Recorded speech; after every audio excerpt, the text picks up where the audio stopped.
Hello, അസ്സലാമു അലൈക്കും, നമസ്കാരം. അപ്പോൾ നമ്മുടെ ഇന്നത്തെ വീഡിയോ എന്ന് പറയുന്നത് നല്ല അടിപൊളിയായിട്ടുള്ളൊരു സ്നാക്കിൻ്റെ റെസിപ്പിയാണ് കേട്ടോ. നല്ല ടേസ്റ്റി ആയിട്ട് നമുക്ക് കഴിക്കാൻ പറ്റുന്നൊരു സ്നാക്കാണ്. അപ്പോൾ എല്ലാവരും വീഡിയോ മുഴുവനായിട്ടും തന്നെ കണ്ടു നോക്കുക. നിങ്ങൾ ഈ ഒരു ചാനൽ ആദ്യമായിട്ട് കാണുന്നവരാണെങ്കിൽ ഒന്ന് സബ്സ്ക്രൈബ് ചെയ്തിട്ട് സപ്പോർട്ട് ചെയ്യുക. കൂടെ നിങ്ങളുടെ ഫ്രണ്ട്സിലേക്കും റിലേറ്റീവ്സിലേക്കും ഈ ഒരു വീഡിയോ ഒന്ന് ഷെയർ ചെയ്തിട്ട് കൂടെ കൊടുക്കുക.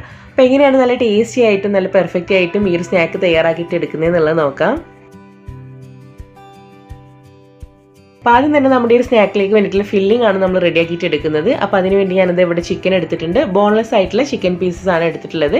ഇതിന് നമ്മൾ ചോപ്പറിൽ ഇട്ടിട്ട് നന്നായിട്ടൊന്ന് ചോപ്പ് ചെയ്തിട്ട് എടുക്കുകയാണ്. അതല്ലെങ്കിൽ നമ്മുടെ മിക്സിയുടെ ജാറിലിട്ടിട്ട് ഒന്ന് ക്രഷ് ചെയ്തെടുത്താലും മതിയാകും കേട്ടോ. അതായത് ഒരുപാട് അങ്ങ് പേസ്റ്റ് ആയിട്ട് അരിഞ്ഞ് പോവുകയല്ല, അത്യാവശ്യം ഒന്ന് പൊടിയായിട്ടൊന്ന് അരിഞ്ഞ് കിട്ടുന്ന രീതിയിലാണ് നമുക്ക് വേണ്ടത്. നമ്മൾ ചിക്കനൊക്കെ എന്താ ചെയ്യുക, വേവിച്ചിട്ടൊക്കെയാണല്ലോ സ്നാക്കിലേക്ക് ചേർക്കാറ്. ഇത് നമ്മൾ ഡയറക്റ്റ് ഫില്ലിങ്ങിൻ്റെ കൂടെ തന്നെ അങ്ങ് കുക്ക് ചെയ്തിട്ട് എടുക്കുകയാണ്. അപ്പോൾ ഇതുപോലെ ചോപ്പറിൽ ഇട്ടിട്ട് നന്നായിട്ടൊന്ന് ചോപ്പ് ചെയ്തിട്ട് എടുക്കുന്നുണ്ട്. ഈ രീതിയിലാണ് ചോപ്പ് ചെയ്തിട്ട് എടുക്കുന്നത്. 1 കപ്പ് ചിക്കനാണ് ഞാൻ എടുത്തിട്ടുള്ളത് കേട്ടോ. ഇപ്പോൾ നമ്മൾ അടുത്ത് ചെയ്യാൻ പോകുന്നത് ഫില്ലിംഗ് റെഡിയാക്കിയിട്ട് എടുക്കാൻ വേണ്ടി പാൻ വെച്ച് ചൂടാക്കി എടുത്തിട്ടുണ്ട്. ഇതിലേക്ക് ഓയിൽ ഒഴിച്ചു കൊടുക്കുകയാണ്. ഇതിലേക്ക് നമ്മളിപ്പം ചോപ്പ് ചെയ്ത് വെച്ചിട്ടുള്ള 1 കപ്പ് ചിക്കൻ, ബോൺലെസ് ആയിട്ടുള്ള ചിക്കൻ പീസസ് ചേർത്ത് കൊടുക്കുകയാണ്. ചിക്കൻ എടുക്കുന്നത് നമുക്ക് എത്രത്തോളം ഫില്ലിംഗ് ആവശ്യമാണോ അതിനനുസരിച്ചിട്ടുള്ള ചിക്കൻ നിങ്ങൾക്ക് കൂടുതൽ എടുക്കാം കേട്ടോ. അപ്പോൾ ചിക്കൻ ചേർത്തിട്ട് നമ്മൾ ജസ്റ്റ് ഒന്ന് സോട്ട് ചെയ്തിട്ട് കൊടുക്കുകയാണ്. ഇതിലിപ്പോൾ ഓയിൽ കുറച്ച് കുറവ് തോന്നുന്നുണ്ട്, കുറച്ചും കൂടെ ഓയിൽ ഞാൻ ഒഴിച്ചു കൊടുത്തിട്ടുണ്ട്.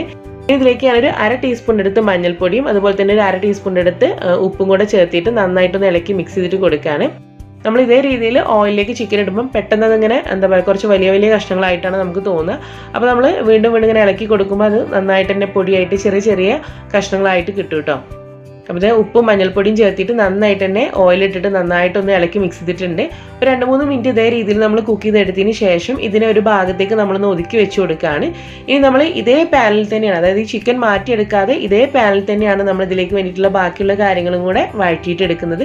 നിങ്ങൾക്ക് വേണമെങ്കിൽ ചിക്കനും മാറ്റിയിട്ട് വേറെ പാത്രത്തിൽ വേണമെങ്കിൽ നിങ്ങൾക്ക് ബാക്കിയുള്ള മസാലയൊക്കെ വഴറ്റിയിട്ട് അങ്ങനെ വേണമെങ്കിലും എടുക്കാം കേട്ടോ. അതായത് ചിക്കൻ വേറെ പാനിൽ വെച്ചിട്ട് കുക്ക് ചെയ്തിട്ട് എടുക്കുക, മസാല വേറെ പാനിലും വേണമെങ്കിൽ ചെയ്യാം. ഇതിപ്പോൾ ഞാൻ എല്ലാം കൂടെ ഒരുമിച്ചാണ് ചെയ്യുന്നത്. ഇതിലേക്ക് ഞാനൊരു സമയം ഒരു 3 മീഡിയം സൈസ് ആയിട്ടുള്ള സവാള പൊടിയായിട്ട് അരിഞ്ഞ് ചേർക്കുന്നുണ്ട്. നേരത്തെ നമ്മൾ ചിക്കനിലേക്ക് ആവശ്യമായിട്ടുള്ള ഉപ്പ് മാത്രമാണ് ചേർത്തിട്ടുണ്ടായിരുന്നത്. അപ്പോൾ ഇനി ഈ ഒരു സവാളയിലേക്ക് ആവശ്യമായിട്ടുള്ള ഉപ്പ് കൂടെ ചേർത്ത് കൊടുക്കുക. ഇതിലേക്ക് ചേർക്കാൻ പോകുന്നത് നമ്മുടെ കാശ്മീരി മുളക് പൊടിയാണ്. ഒരു 1 ടേബിൾ സ്പൂണിൻ്റെ അടുത്ത് കാശ്മീരി മുളക് പൊടി ചേർക്കുന്നുണ്ട്. പിന്നെ നമ്മൾ അടുത്ത് ചേർക്കുന്നത് മല്ലിപ്പൊടിയാണ്. ഒരു 3/4 ടീസ്പൂണോളം മല്ലിപ്പൊടി ചേർക്കുന്നുണ്ട്. ഒരു 1 ടീസ്പൂണിൻ്റെ അടുത്ത് ഗരം മസാല പൗഡർ ചേർക്കുന്നുണ്ട്. അതുപോലെ തന്നെ ഒരു 1 ടീസ്പൂണിൻ്റെ അടുത്ത് കുരുമുളക് പൊടി ചേർക്കുന്നുണ്ട്. 3/4 ടീസ്പൂണോളം വലിയ ജീരകം പൊടിച്ചെടുത്ത് ചേർക്കുന്നുണ്ട്. പിന്നെ നമ്മളിപ്പോൾ ഇവിടെ കാശ്മീരി മുളക് പൊടിയാണ് ചേർത്തിട്ടുള്ളത്. അപ്പോൾ എരിവിന് വേണ്ടിയിട്ട് ഞാനിവിടെ ഒരു 1 ടീസ്പൂൺ നേരെ നമ്മുടെ റെഡ് ചില്ലി ഫ്ലേക്സ്, അതായത് നമ്മുടെ വറ്റൽ മുളക് പൊടിച്ചെടുത്ത് ചേർക്കുന്നുണ്ട്. ഇത്രയാണ് നമ്മളിതിലേക്ക് മസാലപ്പൊടികളും കാര്യങ്ങളൊക്കെ ചേർത്ത് കൊടുക്കുന്നത്. എന്നിട്ട് ചിക്കനും കൂടി ചേർത്തിട്ടാണ് നമ്മളിത് മിക്സ് ചെയ്തെടുക്കുന്നത് കേട്ടോ. അതായത് നേരത്തെ നമ്മൾ ചിക്കന് മാത്രമാണ് കുക്ക് ചെയ്തുകൊണ്ടിരുന്നത്. ഇപ്പോൾ ഇതിൻ്റെ കൂടെ സവാളയും കാര്യങ്ങളും കൂടെ വന്നപ്പോൾ അതും കൂടി ചേർത്തിട്ടാണ് നമ്മൾ ഇനി കുക്ക് ചെയ്യുന്നത്. അപ്പോൾ 2-3 മിനിറ്റ് നന്നായിട്ട് തന്നെ നമ്മളൊന്ന് വഴറ്റി കൊടുക്കുകയാണ്. അതിനുശേഷം ഞാനിതിലേക്ക് കുറച്ച് ഇഞ്ചി വളരെ പൊടിയായിട്ട് അരിഞ്ഞതും അതുപോലെ തന്നെ പച്ചമുളക് പൊടിയായിട്ട് അരിഞ്ഞതും കുറച്ച് കറിവേപ്പിലയും മല്ലിയിലും കൂടെ പൊടിയായിട്ട് അരിഞ്ഞതും ഇത്രയാണ് ഞാനിതിലേക്ക് ചേർക്കുന്നത്. ഇതെല്ലാം കൂടി ഈ ഒരു കപ്പിന് മാത്രമേ ഉള്ളൂ. അപ്പോൾ അത്രയും ചേർത്തിട്ട് വീണ്ടും നന്നായിട്ട് തന്നെ ഇളക്കി മിക്സ് ചെയ്യുക. ആ ചിക്കൻ നന്നായിട്ടൊന്ന് കുക്കായി കിട്ടുന്നവരെ നമ്മൾ ചെറിയ ഫ്ലെയിമിൽ ഇതൊന്ന് സോട്ട് ചെയ്തിട്ട് എടുക്കുക തന്നെ വേണം. എല്ലാം കൂടെ നന്നായിട്ട് തന്നെ വഴണ്ടി വന്ന് ചിക്കനൊക്കെ കുക്കായിട്ടുണ്ട്. ഉപ്പും കൂടെ ഒന്ന് കറക്റ്റ് ചെയ്ത് കൊടുക്കാൻ വേണ്ടി മറക്കരുത്. ഇനി നമ്മളിതിൻ്റെ ഫ്ലെയിം ഓഫ് ചെയ്തിട്ട് ഇതിന് ചൂട് പോകാൻ വേണ്ടിയിട്ട് ഒരു ഭാഗത്തേക്ക് മാറ്റി വെക്കുകയാണ്. ഇനി അടുത്ത് നമുക്ക് ഇതിലേക്ക് വേണ്ടിയിട്ട് ഒരു ഡോ തയ്യാറാക്കിയിട്ട് എടുക്കണം. അപ്പോൾ ഇതുപോലൊരു ബൗളിലേക്ക് ഞാനിവിടെ 1.5 കപ്പോളം ഓൾ പർപ്പസ് ഫ്ലോർ, അതായത് നമ്മുടെ മൈദ ചേർത്ത് കൊടുക്കുന്നുണ്ട്.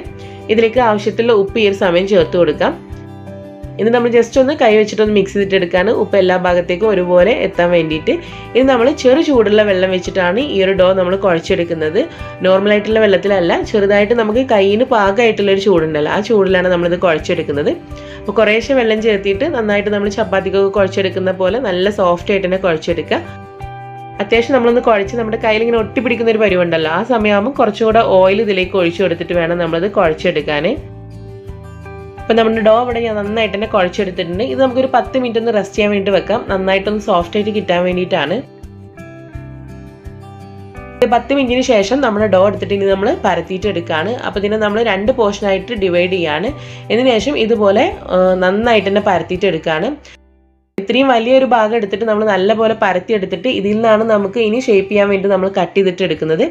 നിങ്ങൾക്ക് വേണമെങ്കിൽ ചെറിയ ചെറിയ ഉരുളകളാക്കിയിട്ട് വേണമെങ്കിൽ റൗണ്ടായിട്ട് പരത്തിയിട്ട് എടുക്കും വേണമെങ്കിൽ ചെയ്യാം. പക്ഷേ ഇതാണ് കുറച്ചും കൂടെ നമുക്ക് എളുപ്പം ചെയ്യാൻ പറ്റുന്നത്. അപ്പോൾ നമ്മൾ ഇതേ രീതിയിൽ ഇത് പരത്തി എടുത്തിട്ടുണ്ട്. ഈ ഒരു തിക്നെസ്സിൽ വേണം നമ്മളിത് പരത്തി എടുക്കാൻ. അതേ രീതിയിൽ പരത്തിയെടുത്തതിന് ശേഷം ഇതുപോലൊരു കുപ്പിയുടെ അടപ്പ് വെച്ചിട്ട്, കുറച്ച് വലിയ കുപ്പിയുടെ അടപ്പ് വെച്ചിട്ട് വേണം നമ്മളിതിനെ കട്ട് ചെയ്തിട്ട് എടുക്കാൻ. അതല്ലെങ്കിൽ നിങ്ങളുടെ കയ്യിൽ കുക്കി കട്ടറോ അങ്ങനെ എന്തെങ്കിലും റൗണ്ട് ഷേപ്പിലുള്ളതുണ്ടെങ്കിൽ അങ്ങനെ വേണമെങ്കിലും ചെയ്യാം. ഇതേ രീതിയിൽ ഞാൻ എല്ലാം തന്നെ ഇവിടെ കട്ട് ചെയ്ത് എടുത്തിട്ടുണ്ട്. അപ്പോൾ ആദ്യം നമ്മൾ പരത്തിയെടുക്കുന്നതിൽ ഇതുപോലെ കുറച്ച് പോർഷൻ ബാക്കി വരും. അത് നമ്മൾ പിന്നെ വീണ്ടും പരത്തുമ്പം അതിലേക്ക് ചേർത്തിയാൽ മതിയാകും. ഇനി നമ്മൾ റൗണ്ട് ഷേപ്പിൽ എടുത്തിട്ടുള്ള ഇതിൽ നിന്ന് ഒന്നെടുത്തിട്ട് ഇതിനകത്തേക്കാണ് നമ്മൾ നേരത്തെ റെഡിയാക്കി വെച്ചിട്ടുള്ള ഫില്ലിംഗ് വെച്ച് കൊടുക്കുന്നത്. ഒരു 1 ടേബിൾ സ്പൂൺ മാത്രം ഫില്ലിംഗ് വെച്ച് കൊടുക്കുക. ഫില്ലിംഗ് ഓവറായി കഴിഞ്ഞാൽ നമുക്കത് ഫോൾഡ് ചെയ്തിട്ട് എടുക്കാൻ കുറച്ച് ബുദ്ധിമുട്ടുണ്ടാകും. ഇത് ഫില്ലിംഗ് വെച്ച് കൊടുത്തതിന് ശേഷം ഇതുപോലെ ഒന്ന് കൂട്ടി പിടിച്ചതിന് ശേഷം ഇതേ രീതിയിലാണ് നമ്മളിത് ഷേപ്പ് ചെയ്തിട്ട് എടുക്കുന്നത്.